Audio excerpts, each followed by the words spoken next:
Pox यानी monkey pox को लेकर भारत के स्वास्थ्य मंत्रालय ने राज्यों को एडवाइजरी जारी कर दी है। इस एडवाइजरी में केंद्रीय स्वास्थ्य मंत्रालय ने राज्यों को एमपॉक्स के मामलों पर नजर रखने की हिदायत दी है।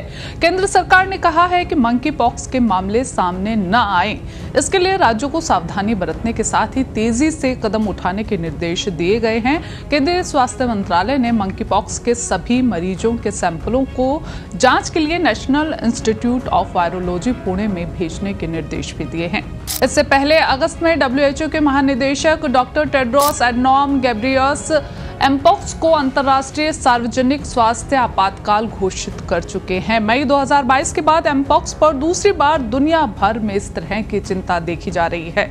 भारत के लिए चिंता की बात इसलिए है कि 27 सितंबर को यहां तीसरे मामले की भी पुष्टि हो चुकी है। मामला केरल का है, जहां पर 26 वर्षीय युवक हाल ही में दुबई से एर्नाकुलम लौटा है। तेज बुखार आने पर परीक्षण के बाद इसमें एमपॉक्स की पुष्टि की गई है। स्वास्थ्य मंत्रालय के अनुसार मरीज की हालत स्थिर है और उसे आइसोलेशन में रखा गया है। इससे पहले की बात करें तो 18 सितंबर को भी केरल के मल्लपुरम निवासी एक व्यक्ति के एमपॉक्स की पुष्टि हुई थी। ये व्यक्ति भी दुबई से लौटा था। उसकी जांच में भी मंकी पॉक्स के संक्रमण की पुष्टि हुई थी। उसके सैंपल में भी monkey pox clade 1B strain पाया गया, जिसे ज्यादा संक्रमण फैलाने वाला और जानलेवा स्ट्रेन घोषित किया जा चुका है। इस स्ट्रेन के कारण अफ्रीकी देशों में एमपॉक्स के मामलों में बहुत तेजी से इजाफा हुआ। उसके बाद WHO ने पब्लिक हेल्थ इमरजेंसी की घोषणा कर दी थी। भारत का पहला मंकी पॉक्स का मामला इसी महीने यानी 9 सितंबर को रिपोर्ट हुआ था। दिल्ली के LNJP अस्पताल में हिसार के रहने वाले जिस 26 वर्षीय युवक में एमपॉक्स की पुष्टि हुई थी, उसके सैंपल की जांच में क्लेड 2 स्ट्रेन की पुष्टि हुई, जो कम घातक और कम संक्रमण फैलाने वाला है। अब मरीज ठीक बताया जा रहा है।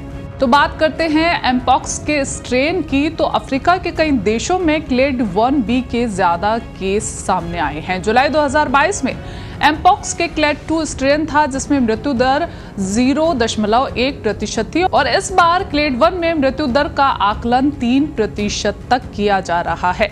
इस वायरल संक्रमण को मंकी पॉक्स कहें या एमपॉक्स, तो जवाब दिया है WHO ने। अगस्त 2022 में विश्व स्वास्थ्य संगठन ने इसे मंकी पॉक्स की बजाय एमपॉक्स कहने पर जोर दिया। दरअसल इस वायरस की पहचान सबसे पहले प्रयोगशाला के बंदरों में हुई थी, तब इसका नाम मंकी पॉक्स रखा गया। बाद में वायरस का फैलाव अफ्रीकी देशों में ज्यादा हुआ और वहां पर मंकी शब्द नस्लवाद को बढ़ावा देता है, इसीलिए बीमारी का नाम एमपॉक्स में बदल दिया गया।